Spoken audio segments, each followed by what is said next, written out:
안녕하십니까? 반가운 얼굴이 있어서요. 우리 송지혜 성도님 나오셨습니다. 잠깐 일어나서 환영합니다. 긴 방학이 끝나신 건지 환영합니다. 오늘은 사랑의 줄로 이끄신 하나님이라는 제목으로 호세아 11장에 있는 말씀을 살펴보도록 하겠습니다. 다 같이 호세아 11장 8절부터 11절까지에 있는 말씀을 보시도록 하겠습니다. 짝수절은 제가 읽고 홀수절은 우리 성도님들께서 읽으시겠습니다. 호세아 11장 8절부터 11절까지에 있는 말씀입니다.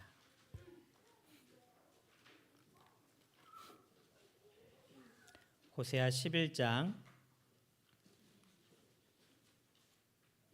8절부터 11절인데요. 제가 짝수절을 읽고 성도님들께서는 홀수절을 읽어주시기 바랍니다.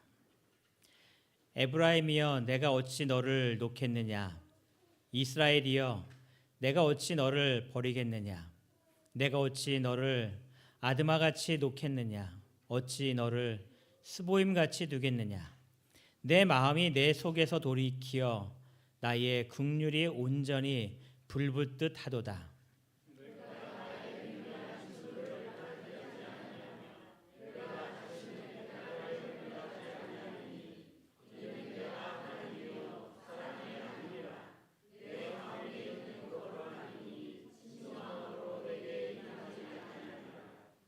그들이 사자처럼 소리를 내시는 여호와를 따를 것이라.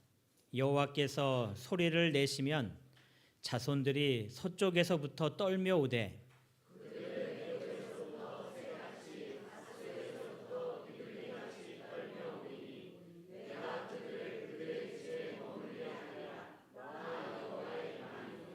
아멘. 우리가 지난주 호세아서의 주제를 이렇게 세 가지로 말한다라고 이야기를 했습니다. 죄에 대한 것이 언급되고 또 심판에 대한 것이 언급되고, 그런데 이 심판에 대한 것을 언급하고 너희들 이제 멸망하고 끝나는 것이 아니라 그들을 다시 구원하시려는 하나님의 이 모습이 호세아서를 통하여 계속해서 반복적으로 드러나는 사건이다라는 말씀을 드렸는데요. 어떠한 사람이 이 호세아 11장은 다른 관점에서 이 바라봐야 한다라고 말하면서 이 이스라엘 백성들의 과거의 모습과 현재의 모습과 미래의 모습을 각각 다른 관점에서 바라본 것이 이 호세아 11장이다라고 또한 이야기합니다. 첫 번째는 은총의 과거입니다. 이 은총이란 단어를 국어사전에서 찾아보니까 이렇게 기록해요. 신과 같은 높은 존재로부터 받는 특별한 사랑이다. 그래서 이 은총이라는 것은 신이 베풀어 주시는 아주 특별한 사랑을 받는 것, 이것을 은총이라고 이렇게 정의하고 있습니다. 하나님께서 과거의 이스라엘 백성들을 어떻게 큰 사랑으로 돌보셨는지에 대한 모습이 첫 번째 등장하고요. 그 다음에 이스라엘 백성들의 현재의 모습은 그런데 어떠한 모습이라는 거예요? 반역의 모습이라는 겁니다. 은총을 받고 살아왔지만 그들의 현재의 모습은 반역의 모습이라고. 그런데 이렇게 반역한 백성들을 하나님께서 더 이상 내가 너희들을 돌보지 않겠어라고 끝내시는 것이 아니라, 그런데 그들의 미래는 어떠한 미래가 펼쳐지겠다라는 거예요? 긍휼의 미래가 펼쳐지겠다라는 겁니다. 자비를 베풀고 불쌍한 사람들을 도우시는 하나님의 은혜가 그들에게 여전히 임하겠다라는 모습으로 이스라엘 백성들을 부르시는 하나님의 모습이 호세아 11장에 등장하는 모습이다라고 이야기를 합니다. 그래서 호세아 11장에 보면은 은총의 과거가 어떠한 모습으로 다가왔는지 하나하나 설명을 하는데, 호세아 11장 1절에 이렇게 성경이 기록이 됩니다. 오늘은 호세아 11장을 좀 많이 읽을 건데요. 이스라엘이 어렸을 때에 내가 사랑하여 내 아들을 애굽에서 불러냈다라고 성경이 기록됩니다. 여기에 보니까 이스라엘 백성들이 어렸을 때라고 이야기합니다. 마치 부모가 자녀를 키우는 그러한 모습으로 하나님께서 어떠한 사랑으로 그들을 사랑하셨는지를 하나하나 설명합니다. 그래서 1절에서는 사랑하여 내 아들이라는 표현을 통하여서 이스라엘 백성들을 자신의 자녀로 부르시면서 어렸을 때 아무것도 하지 못하는 그런 상태에 있을 때부터 내가 그들을 사랑했다라고 이야기합니다. 하나님께서 그들을 사랑하신 것은 이스라엘 백성들의 삶의 모습이 하나님의 마음에 기쁨을 줄 수 있는 그러한 삶의 모습이었기 때문에 하나님이 그들을 사랑했다라고 표현하는 것이 아니라 그들이 어렸을 때에 아직 아무것도 하지 못하는 그런 연약함 속에 있었지만 하나님께서 그들을 아무 조건 없이 사랑하셨다는 겁니다. 그래서 학자들은 이것을 어떻게 말하고 있냐면 하나님의 주권적 사랑이다 이렇게 표현합니다. 하나님의 주권적 사랑입니다. 어떤 반응에서 나온 사랑이 아니라 하나님께서 그냥 인간을 사랑하시는 하나님의 주권 가운데서 그들을 돌보시는 그 사랑의 모습이다라고 이야기하는 겁니다. 그래서 이것을 정해 보면은 어떻게 좀 하나님의 주권적 사랑을 묘사하고 있냐면 인간의 자격이나 행위와 관계없이 하나님이 스스로의 뜻을 따라 선택하고 조건 없이 베푸시는 무조건적인 사랑을 말한다라고 정의합니다. 어떠한 자격이나 행위에 관계없이 하나님이 계획하셔서 하나님이 선택하시고 하나님께서 그냥 무한대로 사랑을 베풀어 주시는 그러한 것이 하나님의 주권적 사랑이다라고 말합니다. 마치 로마서 5장 8절에 뭐라고 말씀하셨냐면 우리가 아직 죄인 되었을 때에 주께서 우리를 위하여 죽으심으로 그의 사랑을 확증하셨다라는 이 표현이 바로 우리가 어렸을 때에 하나님의 주권적 사랑으로 우리를 선택하시고 사랑하시는 그 모습으로 우리를 애굽에서 불러내었다라고 이야기하십니다. 자유를 주시기 위해서 우리를 불러내신 것을 이야기합니다. 또 고통 가운데 있을 때에 그 고통으로부터 해방시켜 주시기 위해서 우리를 불러내셨다라고 이야기합니다. 즉 이스라엘 백성들의 삶 속에 가장 좋은 것을 주시기 위해서 하나님께서 그들의 삶 속에 불편한 모든 것들을 하나하나 제거해 주시는 삶의 모습을 이야기합니다. 또 3절에서는 이렇게 말합니다. 걸음을 가르치고 내 팔로 안았다라고 이야기합니다. 이 어린 아이, 아직 걷지도 못한 아이가 이제 조금씩 일어날 때 그 아이의 손을 붙잡아주고 뭐 하기 시작하는 거예요? 걸음을 가르치기 시작하는 겁니다. 하나님께서 아무것도 할 수 없었던 이 어린아이 같은 이스라엘을 자녀로 삼으셨고 사랑하셨고 그가 이제 조금씩 걸었기를 시작할 때에 그에게 걸음을 가르쳐주면서 그의 삶을 하나하나 하나님의 사랑 가운데 인도해 주시고 성장시켜 주시는 모습을 성경이 기록하는 겁니다. 그가 힘들 때에 배고파서 울 때에 또한 여러 가지 조건 때문에 어머니의 품이 필요할 때에 내 폐알로 안아서 그들을 인도하였음을 성경이 기록합니다.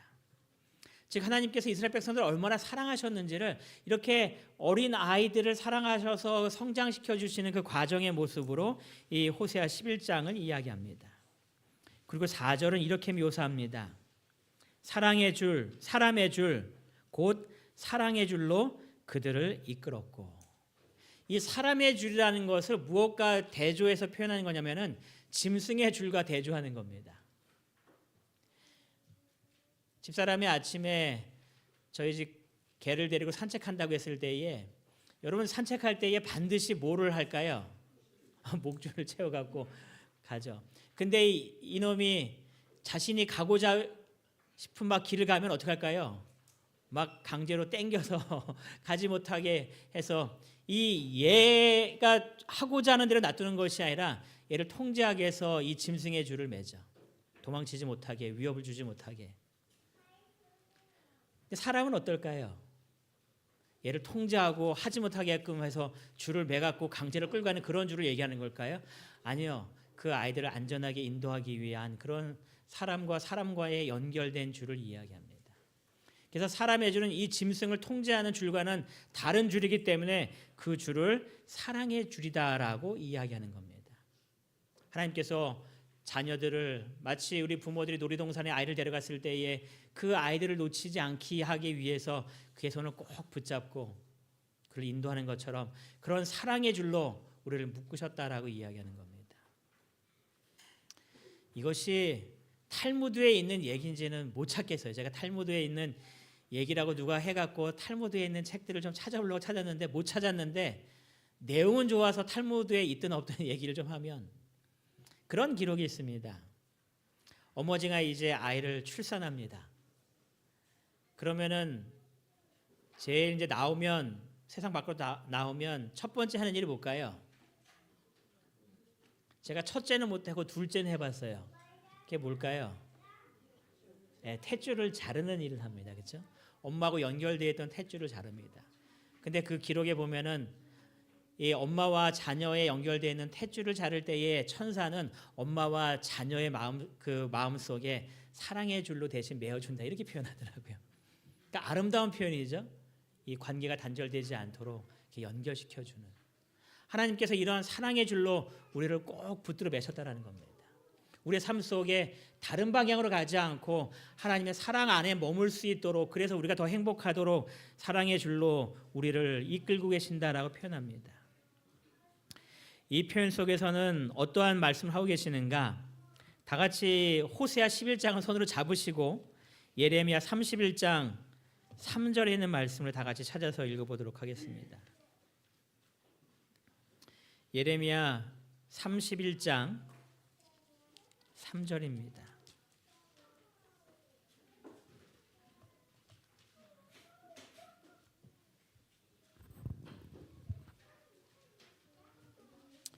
구약성경 예레미야 31장 3절, 우리 찾으셨으면 옛적에 읽겠습니다. 시작. 옛적에 여호와께서 나에게 나타나사 내가 영원한 사랑으로 너를 사랑하기에 인자함으로 너를 이끌었노라 하였노라. 여기에 보니까 하나님께서 우리를 사랑하는데 어떠한 사랑이라고 묘사하고 있어요? 영원한 사랑이라는 겁니다. 사랑의 줄로 우리를 꼭 붙들어 매셨는데 그 사랑은 결코 끊어지지 않는 영원한 사랑으로 우리를 묶어서 우리를 인자함으로 이끌고 계신다라고 말씀합니다. 그래서 하나님께서 이스라엘 백성들을 얼마나 큰 사랑으로 그들을 보살피고 그 과거의 모든 삶 속에 그들을 인도하셨는지를 하나하나 설명하는 겁니다. 이 하나님의 사랑은 어떠한 사랑인지를 또 이사야 54장 10절은 이렇게 이야기하고 있는데요. 이사야 54장 10절도 우리 찾아서 같이 좀 읽어보도록 하겠습니다. 구약성경 이사야 54장 10절에 있는 말씀입니다. 하나님의 영원한 사랑이 얼마나 큰 사랑인지를 묘사하는 성경절이 이사야 54장 10절인데요.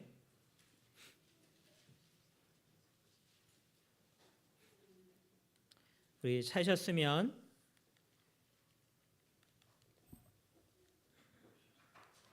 이사야 54장 10절입니다. 산들이 같이 읽겠습니다. 시작. 산들이 떠나며 언덕들은 옮겨질지라도 나의 자비는 내게서 떠나지 아니하며 나의 화평의 언약은 흔들리지 아니하리라. 너를 긍휼히 여기시는 여호와께서 말씀하셨느니라. 여기에 보니까 산들이 떠나가고 언덕들이 막 옮겨지는 겁니다. 그러니까 엄청난 큰 대지진이 벌어진 것 같죠. 그런데 나의 자비는 뭐라고 말씀하세요? 내게서 떠나지 않는다고. 어떠한 세상에 흔들림이 있다 할지라도 나의 자비는 결코 너를 떠나지 않는다라는 겁니다. 화평의 언약은 결코 흔들리지 아니한다라고 말씀하시면서 너를 긍휼히 여기시는 여호와께서 이렇게 말씀하셨다라고 이야기합니다. 하나님께서 이스라엘 백성들을 어떻게 인도하셨는지에 대해서 쭉 이야기하는 겁니다. 예수님의 제자들이 예수님을 어떻게 따랐는가에 대해서 시대소망은 이렇게 기록하고 있었습니다. 형벌의 두려움이나 영원한 보상에 대한 희망이 그리스도의 제자들로 그리스도를 따르도록 하는 것은 아니다. 제자들은 베들레헴의 말 구유로부터 갈바리의 십자가에 이르기까지 세상에서의 그의 순례 생활을 통해 나타난 구주의 비할 데 없는 사랑을 보았다. 마음이 끌렸으며 영혼은 부드럽게 되고 또 정복되었다. 바라보는 자들의 마음 속에 사랑이 일깨워진다. 그들은 그리스도의 음성을 듣는다. 그리고 그를 따른다. 이스라엘 백성들의 하나님께서 자신을 인도하신 그 놀라운 사랑을 예수 그리스도의 모습을 통해서 또 바라보기 시작하는 겁니다.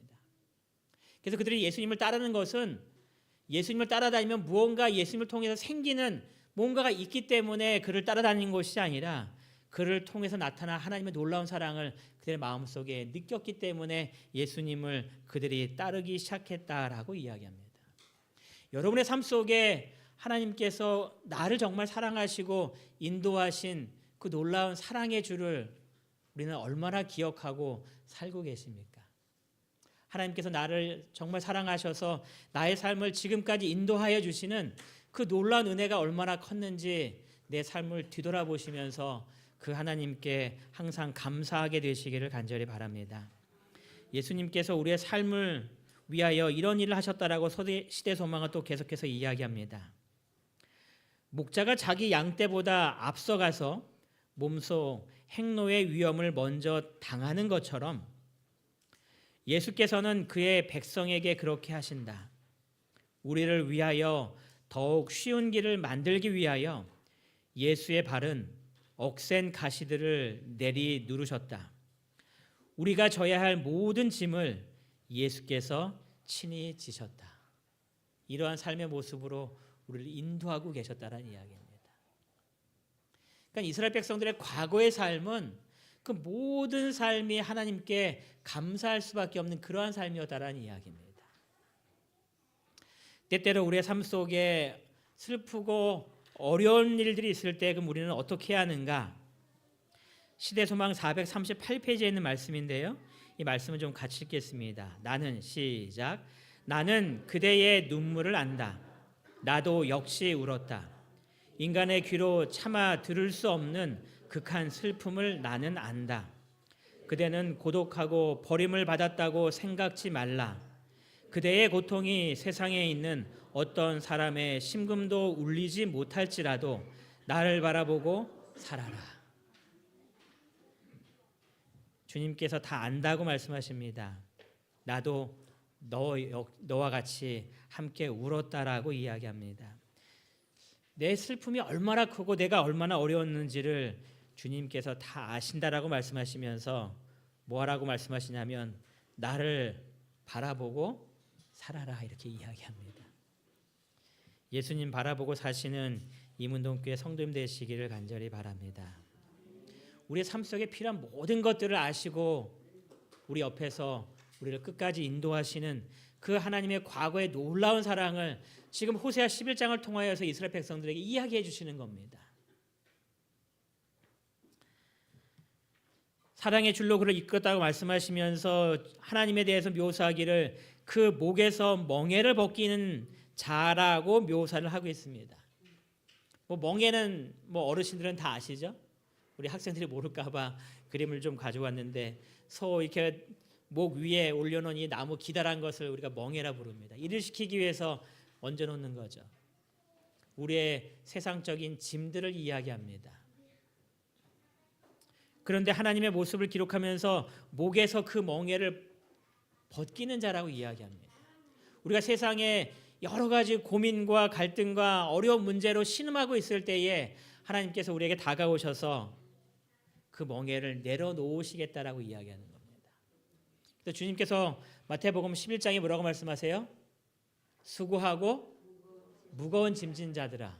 이 무거운 멍에를 내 어깨에 메고 있을 때에 주님께서 말씀하시기를 다 내게로 오라 이렇게 말씀하시죠. 그것이 이스라엘 백성들을 인도하셨던 하나님의 놀라운 사랑의 모습이었고 지금도 나를 인도하시는 하나님의 모습이라는 겁니다. 멍에를 벗겨주시는 겁니다. 여러분의 삶 속에 나만이 겪고 있는 수많은 개인적인 멍에가 분명히 있을 겁니다. 주님께서 내게 다가오셔서 그 멍에를 항상 벗겨주고 계심을 인하여 주님을 더욱더 바라보시고 주님께 모든 것들을 내어 맡기게 되시기를 바랍니다. 주님께 갈 때에 평안함이 있다라고 이야기합니다. 또 주님께서는 그들 앞에 먹을 것을 두셔서 지치고 힘들었을 때에 이 소가 쉬면서 모든 것들을 공급받을 수 있도록 하나님께서 그 앞에 모든 것들을 채워주신다라고 이야기합니다. 이렇게 하나님께서 이스라엘 백성들을 돌봐주신 겁니다. 필요를 채워주시면서 삶에 필요한 것들을 하나님께서 미리 아셔서 그 순간순간마다 그것들을 통하여 그의 어려움이 다 해결될 수 있도록 하나님께서 우리의 모든 삶들을 인도하신 겁니다. 이렇게 과거에 나를 인도하신 하나님의 놀라운 손길이 있으면 지금 나는 어떻게 살아야 할까요? 이스라엘 백성들의 모습은 2절에 이렇게 기록합니다. 선지자들이 그들을 부를수록 더 다가오는 것이 아니라 뭐라고 기록해요? 그들은 점점 멀리하고라고 기록합니다. 놀라운 사랑으로 이렇게 나를 인도하셔서 그 과거의 모습을 돌아볼 때에 정말 하나님께서 나의 필요를 다 채우시고 나의 멍에를 벗겨주시고 내 앞에 음식을 차려주시고 사랑의 줄로 나를 끝까지 인도하시는 그 은혜가 너무나 컸구나, 감사하니 하나님을 더 따라야지 하는 것이 아니라 우리의 삶의 모습이 점점 주님을 멀리하는 모습이었다는 겁니다. 그래서 어떤 사람은 이것을 이렇게 표현하더라고요. 이스라엘 백성이 유의 없는 사춘기에 빠져서 방황하고 있는 모습인 것 같다, 이렇게 기록합니다. 하나님께서 우리에게 모든 것들을 채워주셨음에도 불구하고 그들은 멀리 떠나가는 겁니다. 5절에 그들의 현재 모습을 또 이렇게 기록합니다. 그들은 애굽 땅으로 되돌아가지 못하겠거늘 내게 돌아오기를 뭐한대요? 싫어합니다. 싫어한다는 다른 표현을 찾아보니까 내게 돌아오기를 거부한다, 이렇게 표현하고 있습니다. 여기서 그들은 애굽 땅에 되돌아가지 못한다는 이야기는 뭐냐면 그들은 아수르의 식민지의 지배를 받고 있었습니다. 그래서 애굽에 도움을 청했습니다. 그래서 애굽의 도움을 통해서 이 아수르로부터 해방되기를 원했는데 애굽이 도와줄 수가 없는 겁니다. 오히려 애굽이 배신을 하고 이 이스라엘을 더 괴롭히는 겁니다. 그래서 그들이 애굽 땅에 되돌아갈 수 없고 이 애굽으로부터 모든 도움을 받을 수 없었음에도 불구하고 누구한테 돌아가기를 계속 거부하고 있는 거예요? 하나님께 가기를 계속 거부하고 있는 겁니다. 그래서 그들의 운명은 아수르 사람이 그 임금이 될 것이요라는 그 말씀을 통하여서 끝까지 하나님께 돌아가기를 거부한 그들의 삶 속에 어떠한 일이 일어날 수밖에 없는가를 설명하고 있는 겁니다. 왜 그들이 그렇게 돌아오기를 싫어할까요? 하나님께서 과거의 역사를 통하여서 나에게 모든 것들을 분명히 다 주셨는데 왜 지금 나의 삶을 통해서는 하나님께 돌아가는 것을 거부하고 싫어할까요? 하나님께 내게 무언가를 말씀하고 계시는데 왜 그 말씀대로 살아야 하는 것을 우리는 때때로 우리의 마음속에 부담을 느끼고 짐으로 느낄 때가 있을까요? 7절에 그들의 현재의 모습을 또 이렇게 기록합니다. 내 백성은 끝끝내 뭐 한다고요? 내게서 물러간다라고 이야기합니다. 하나님의 호소가 계속해서 그에게 있음에도 불구하고 그들은 끝끝내 물러가는 겁니다. 비록 그들을 불러 위에 계신 이에게로 돌아오라 할지라도 일어나는 자가 뭣도 없대요? 하나도 없다. 하나님께 가야 된다라고 이야기하지만 어떠한 누구도 가기 위해서 일어나지 않는다라는 겁니다. 그가 자신이 살고 있는 그러한 삶에 빠져서 다른 것들을 결코 바라보지 않는 그러한 모습으로 있다는 겁니다. 왜 이럴까요? 우리가 과거를 돌아보면 하나님의 은혜가 분명한데도 불구하고 왜 지금 나의 삶을 살면서 하나님께 돌아가는 것을 그렇게 싫어할까요? 그것이 내 삶 속에 필요하지 않다고 여기면서 오히려 점점 물러가는, 떠나가는 그러한 모습을 우리가 주님 앞에 보이고 있을까요? 그 이유에 대해서 선지자 왕에는 이렇게 기록합니다. 이스라엘 백성이 바알과 아스다롯을 예배함으로 자연의 힘에 최대의 충의를 표했다. 그리하여 그들은 자기를 향상시키고 고상하게 하는 모든 것과의 관계를 끊어버림으로 쉽사리 유혹의 제물이 되었다. 영혼의 방벽이 무너져 내림으로 잘못 지도를 받은 예배자들은 죄를 방어할 울타리가 없어서 인간의 마음속에 도사리고 있는 악한 정욕에 굴복하게 되었다. 그들이 왜 점점 하나님으로부터 물러가고 하나님께 돌아가기를 그렇게 싫어했는지에 대해서 이렇게 설명하는 겁니다. 자신을 향상시키고 고상하게 하고 있는 모든 것과의 관계를 다 끊어버린 겁니다. 그들이 다른 신을 섬김으로 하나님께 나아가야 하는 그 모든 것들이 다 끊어진 겁니다. 하나님께서만이 나의 삶 속에 이 우상으로 빠질 수밖에 없는 세상의 이 유혹에 넘어갈 수밖에 없는 이 연약함 속에서 우리를 건져주실 수 있는데 그 하나님과의 관계를 다 끊어버린 겁니다. 그러니 나를 지켜줄 수 있는 힘이 내 안에 하나도 존재하지 않는 겁니다. 그 세상이 더욱더 매력적으로 보이고 그것을 따라가야지만 내 삶 속에 뭔가 정말 얻을 수 있다고 생각해서 악한 정욕에 점점 굴복하게 될 수밖에 없는 그러한 모습이 이스라엘 백성들의 모습이었다라고 이야기합니다. 그럼 나의 현재의 모습은 어떤가요? 나의 현재의 모습.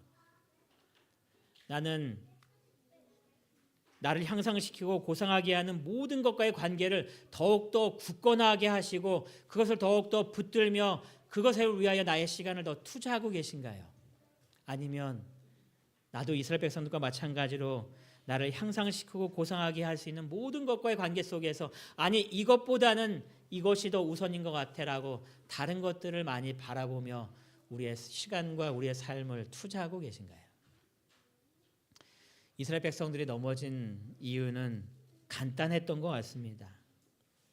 나를 지켜줄 수 있는 것과 점점 멀어지는 겁니다. 관심이 없는 겁니다. 여러분 교회 오는 것이 왜 중요한지 정말 깊이 생각해 보시기 바랍니다. 여러분 설교 이 말씀을 듣는 것이 왜 중요한지 우리가 날마다 성경을 펴서 그 말씀을 읽으면서 하나님의 말씀을 내 마음속에 새기는 그 시간이 왜 정말 중요한지 기도하면서 하나님을 붙들고 기도하면서 나의 모든 것들을 주님 앞에 다 내려놓는 이 시간들이 왜 정말 중요한지 이러한 시간들을 통하여서 내 마음속에 있는 악한 모든 것들을 하나님께서 지켜주시고 굳게 붙들어 주시고 내가 하나님의 뜻대로 온전히 살 수 있도록 내게 힘을 주시는 그 하나님께 더욱더 가까이 나갈 수 있게 됨을 항상 기억하시고 주님의 말씀과 예배에 더욱더 집중하시는 우리의 삶을 살게 되시는 우리 성도님들 되시기를 간절히 바랍니다. 여러분 하나님께서 그들을 계속 불렀습니다. 오라고 또 부릅니다. 근데 그들이 계속 거부합니다. 그러면 여러분들은 어떻게 하고 싶습니까? 정말 계속 초청을 하는데 그 초청을 계속해서 거부하고 싫다고 떠나갑니다.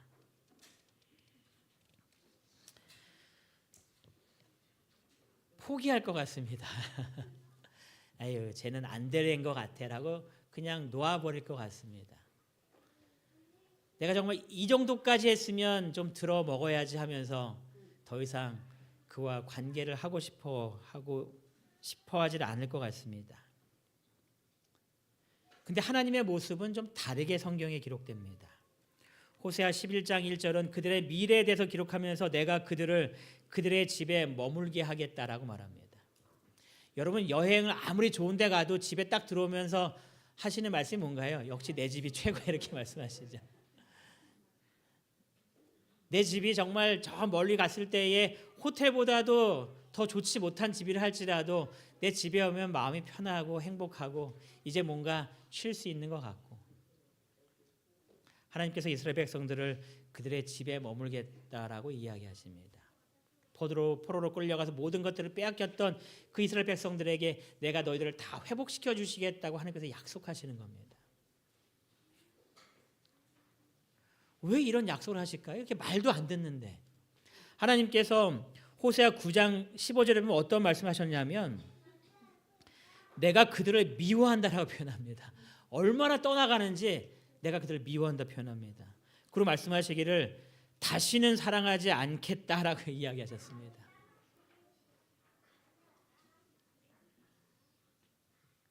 우리의 자녀들이 이렇게 하면 여러분 딱 끊어버리실 수 있습니까?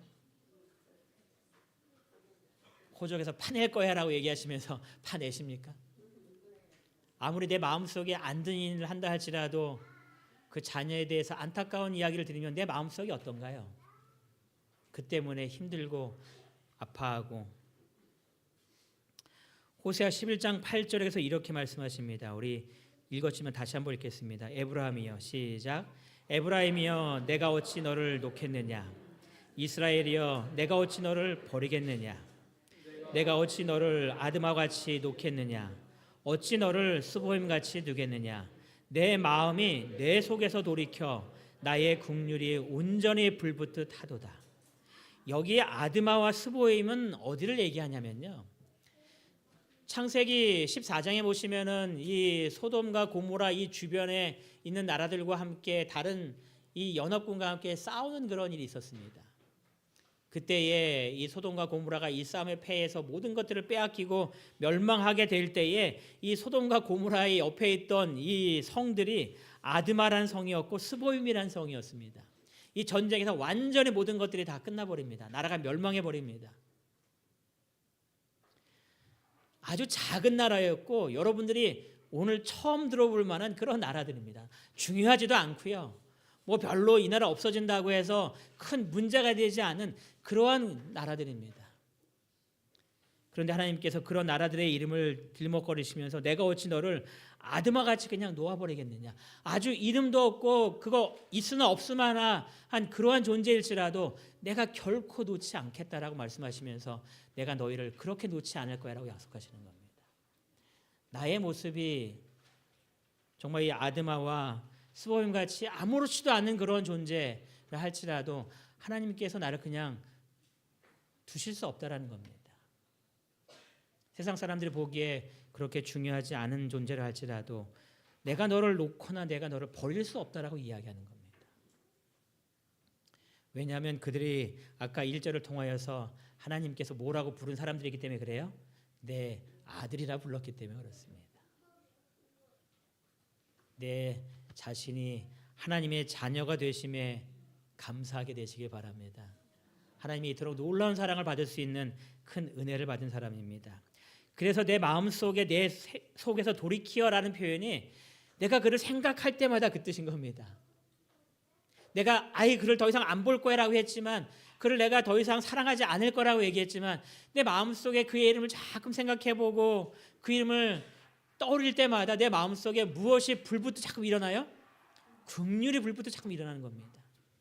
그러니 그를 사랑하지 않을 수가 없는 겁니다. 그를 도와주지 않을 수가 없는 겁니다. 한 장로님이 있었는데요, 이 장로님이 사업하시는 분입니다.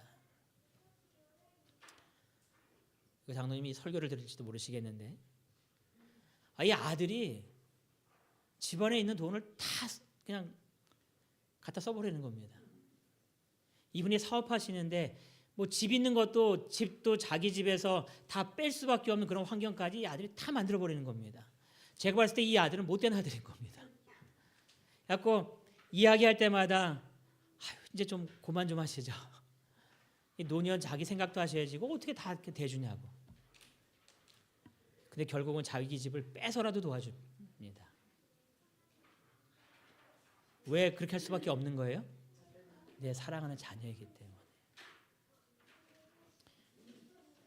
하나님께서 우리를 이렇게 사랑하심에 대해서 감사하시고 이 사랑을 마음속에 깊이 간직하시는 가운데에 하나님께서 부르실 때에 더 멀리 떠나가는 그러한 모습이 아니라 그 하나님의 사랑 속에서 하나님께 더 가까이 돌아오시고 하나님을 더욱더 바라보시는 귀한 믿음의 삶을 살게 되시기를 바랍니다. 실물교훈 235페이지에 보면 이러한 표현이 있습니다. 비록 마음이 완고한 자들로부터 그분의 사랑이 멸시를 받을지라도 그분은 반복해서 볼지어다 내가 문 밖에 서서 두드리니 라는 말씀을 더욱 힘이 있게 호소하신다. 우리를 결코 포기하지 않으시겠다라는 이야기입니다. 그 사랑을 우리가 멸시한다 할지라도 끝까지 다가오셔서 문을 두드리면서 나와 좀 만나자고 더 힘있게 호소하시는 그 하나님이 우리 하나님이심을 꼭 기억하게 되시기를 바랍니다. 그러면서 이 하나님의 놀라운 호소를 여러분과 저에게 맡기셨다라고 이야기합니다. 하나님의 사랑을 깨달아야 할 그런 사람들을 예수님과 같은 심정으로 찾아가서 그들의 문을 두드리고 그들이 그 사랑을 멸시할지라도 더욱 힘있게 그들에게 똑같이 호소하라라고 이야기합니다. 제가 실물교훈에 있는 이 말씀을 쭉 읽는 가운데에 우리가 새로운 성전에 들어가서 해야 될 우리의 사명을 다시 한번 깨닫게 하시는구나라고 좀 깨닫게 되었습니다. 내가 받은 사랑을 우리 이웃에게도 동일하게 나눌 수 있는 주의 백성들 되시기를 바랍니다. 하나님께서 우리에게 분명히 주신 약속이 하나 있습니다. 같이 읽겠습니다. 사람들이 시작. 사람들이 하나님께서 그들에게 주신 몫을 이행할 것 같으면 그리스도께서는 놀라운 기적을 행하실 것이다. 하나님께서 우리에게 기적을 베풀기를 원하시는데 언제 놀라운 기적이 일어날 것인가? 나에게 주신 몫을 내가 이행할 때. 오늘 아침 소그룹에 있는 그 활동들 쭉 모습을 보면서 하나님께서 그분들 각자에게 맡기신 몫이 있구나 그런 생각이 들었어요.